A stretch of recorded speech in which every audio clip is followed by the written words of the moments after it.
Thank you for waking me up. Good morning, y'all.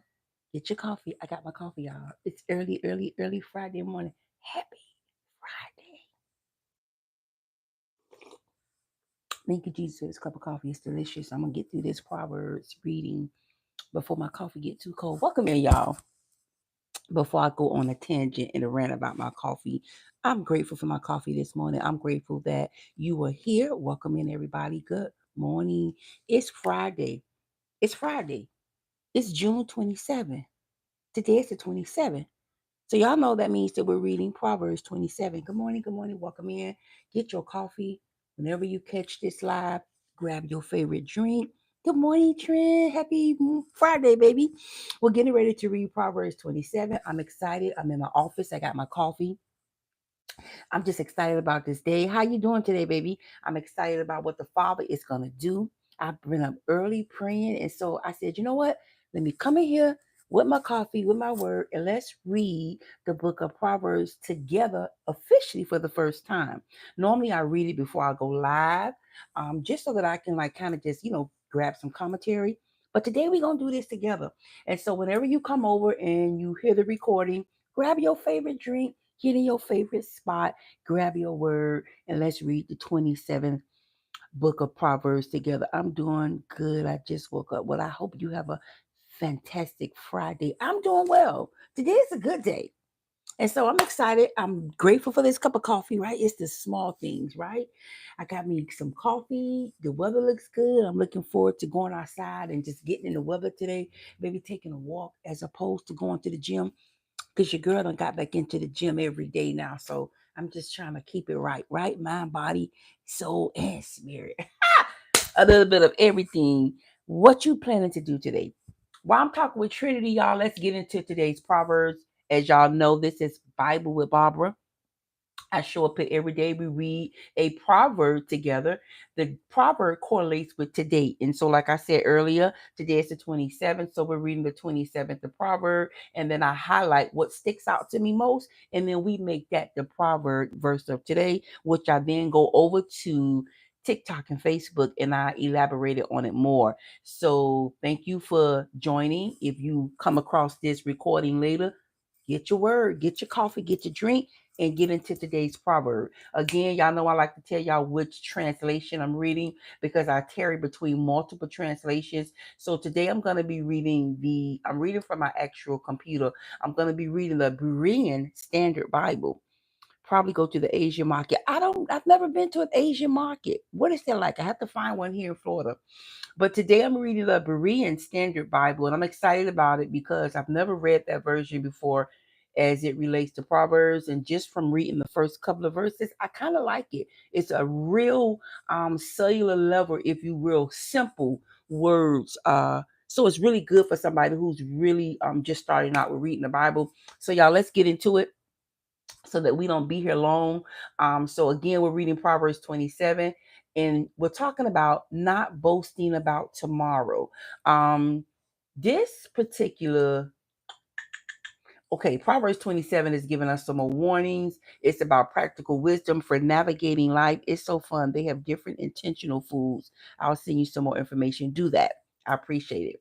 So, Proverbs 27 is about practical wisdom for navigating life, focusing on humility, the value of genuine friendships, and the importance of diligent work and prudent stewardship. So, let's get into it. Again, I'm reading the Berean Standard Bible Version.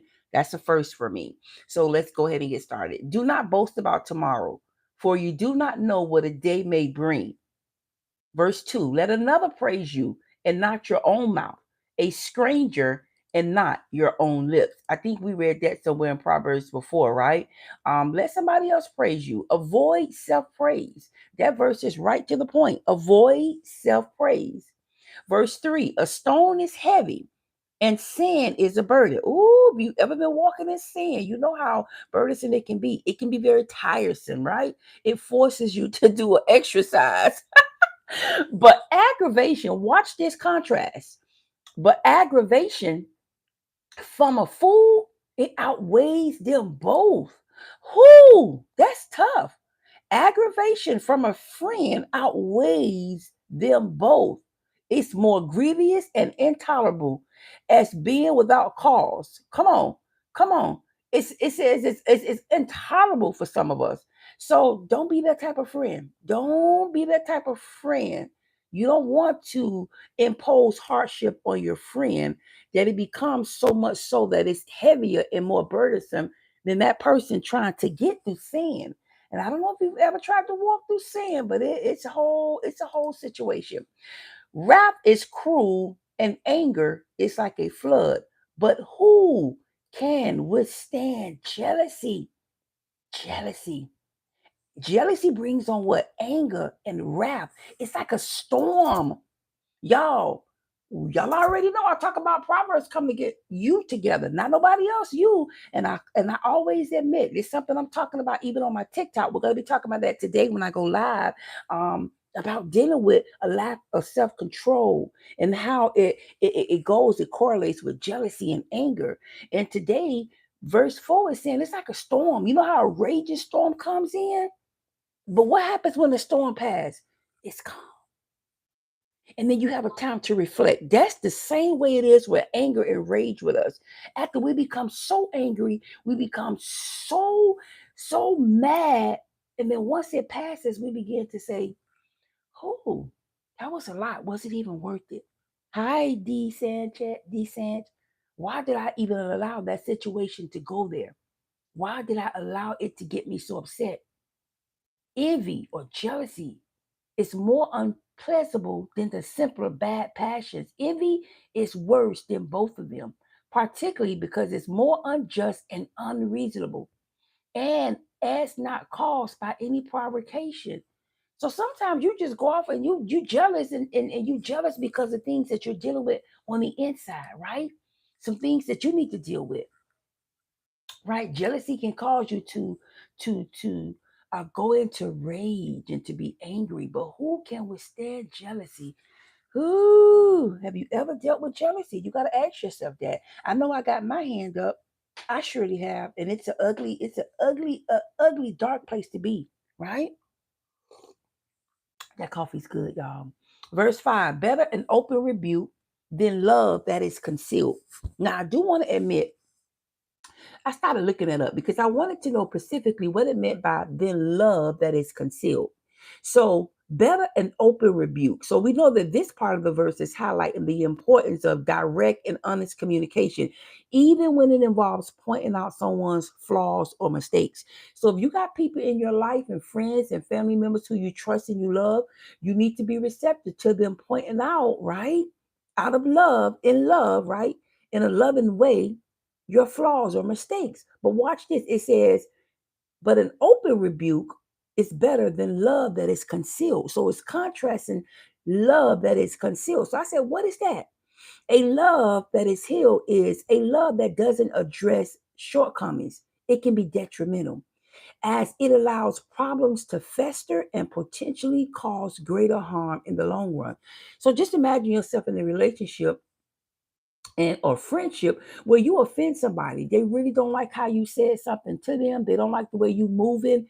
But instead of addressing it, right? Instead of saying, hey, that bothered me the way you said that. That kind of offended me. They just hold on to it and they let it fester. And they hold on to it and they let it fester. And because you don't know, it's possible that you can continue to act in that way. You can continue to say the thing that offends them, the way that bothers them, but because they won't address it, it festers. And so it says, better an open rebuke than love that is concealed. Let's see what the commentary says. Let's see what it says here. It says, better love that is hidden, love which never shows itself in this one way of rebuking faults. Rebuke, whether from friend or foe, is better than such love. So, open rebuke is publicly and before others when it is needed, but it's done in a loving way, not to shame the perfect person. And it says it's more desirable, and it's a better beneficial for you and I than secret love.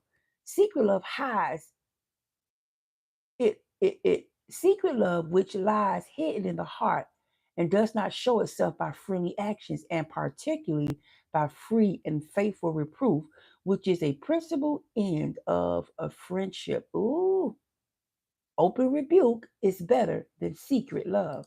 Let's go on, verse 6. Let's get going, y'all. Welcome in, everybody. The wounds of a friend are faithful, but the kisses of an enemy are deceitful. Oof, oof. Let's see what the commentary says about this. Again, we're reading the Berean Standard Bible today.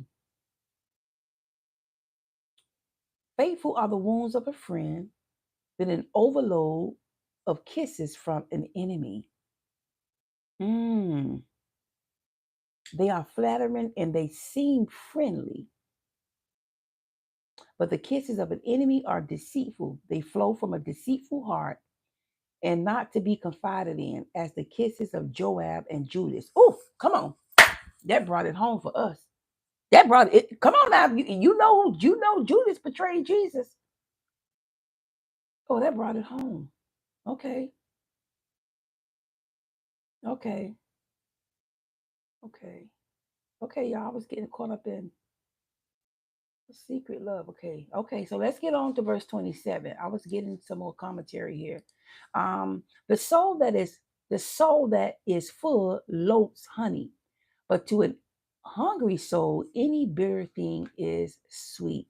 Let's see what the commentary says, verse 7. Let's see. We know not what a day may bring forth. This does not forbid preparing for tomorrow, but presuming upon tomorrow. We must not put off the great work of conversion, that one thing needful. I don't understand what he's trying to say here. Let's go see what we can. Let's see what Jameson is saying. The luxury of wealth confers less happiness than the healthy appetite of labor. Okay.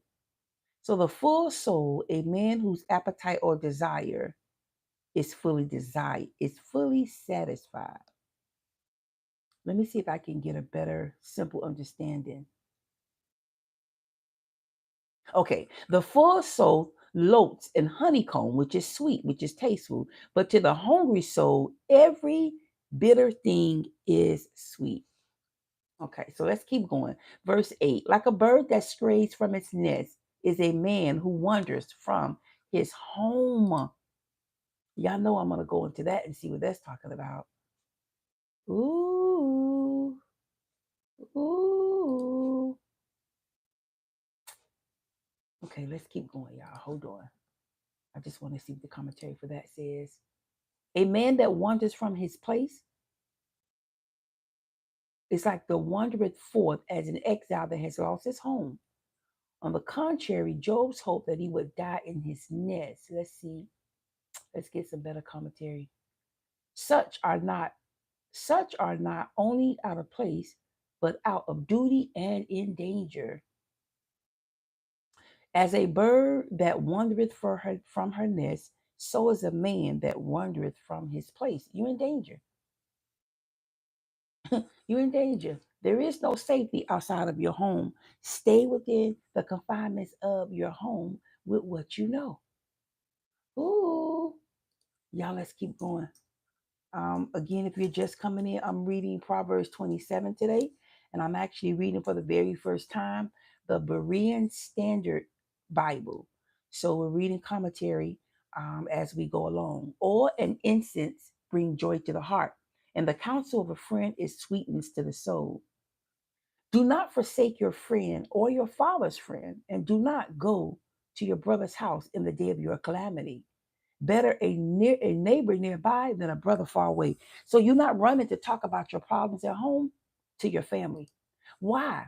I think that's kind of a common sense one, because when you have a disagreement at home and you know that it's just a disagreement, you guys are going to be back, all is going to be well, that tension is going to die down. Now you have went and shared what went on in your home with your family. That leads them to judge it. Now that person may come around them and they may be less receptive to being kind and loving that person, because they have in the back of their mind what you have said about them. You have kind of, if you will, turned your family against them by your own words. So it's this verse is saying it's better to go speak to a neighbor, go speak to a friend. Go talk to a brother or sister in Christ, and just talk to them about what you're feeling. Then to go and tell it to your family. That's what this verse is saying. It says, "Thy own friend and thy father's friend forsake not, neither go into thy brother's house in the day of calamity. For it is better a neighbor than to go into your family." Ah, but it's also saying, be careful not to trust worldly help in the day of your trouble. So we should know. We should know that as believers, we're not going to the world to give us advice, right? To tell us their opinion, what they think we should do about it, right? First, we should just be going to the Father in prayer if we having problems inside of our home, to get God help on it, right? So let's go on. Verse 11, "Be wise, my son, and bring joy to my heart, so that I can answer him who taunts me. The prudent sees danger and take cover, but the simple keeps going and pay the penalty." Let's see what the Proverbs for verse 12 is saying. The commentary, I'm sorry. Let's see what it's saying. The prudent sees issues. He sees something that's going to turn into problems, and he hides himself from it. But the simple pass on. They go and they partake in it. They go to find out what's going on. Ooh. The simple passes on, involves himself, and because of this, they suffer injury. Mind your business. In other words, I think we said that the other day. Good morning, everybody. Verse 13, "Take the garment of him who posts security for a stranger. Get collateral if it is for a foreigner. If one blesses his neighbor with a loud voice early in the morning, it will be counted to him as a curse." You know how you coming in the office early in the morning, and somebody is meeting and greeting you with that "good morning." Not everybody wants to hear that every morning, right? So let's just use wisdom. Maybe kind of tone it down like just a little bit, but don't let nobody rain on your parade. Mm, I'm just saying, like if you wake up and it's a good morning, don't let nobody take that away from you. But also be considerate that it may not be a good morning for the person next to you. So it says, if one blesses his neighbor with a loud voice early in the morning, it can be counted as a curse to him. Let's keep going. A constant dripping on a rainy day and a contentious woman are alike. Restraining her is like holding back the wind or grasping oil with one's right hand. It's almost impossible. It's impossible to hold on to oil that's moving. It's saying that it's impossible. It's metaphorically comparing a contentious woman, a nagging woman, a quarreling woman with a constant dripping on a rainy day. It just seems to never stop. She seems to go on and on and on. There is no end to it. And so you get no peace. Ooh, help us, God. As iron sharpens iron, so one man sharpens another. And that's what we do here. That's why we come here every day to read a proverb a day, right? To hear commentary, because iron sharpens iron. It's good, y'all. It's good for me. Good morning, everybody. Whoever tends a fig tree will eat its fruit, and he who looks after his master will be honored. As water reflects the face, so the heart reflects the true man. Your heart tells how you truly feel. And it says the mouth speaks what the hearts feel. Hmm. So be careful of trying to be deceitful. And remember, we talked about this the other day, that smooth words that really hides the evil, wicked heart. We expounded on this the other day. This verse is coming back again to cover that. Verse 20, Sheol and Abaddon are never satisfied. So the eyes of man are never satisfied. Let's see what the commentary is on verse 20. I'm curious. Let's go over here. Let's see what the commentary for verse 20 is.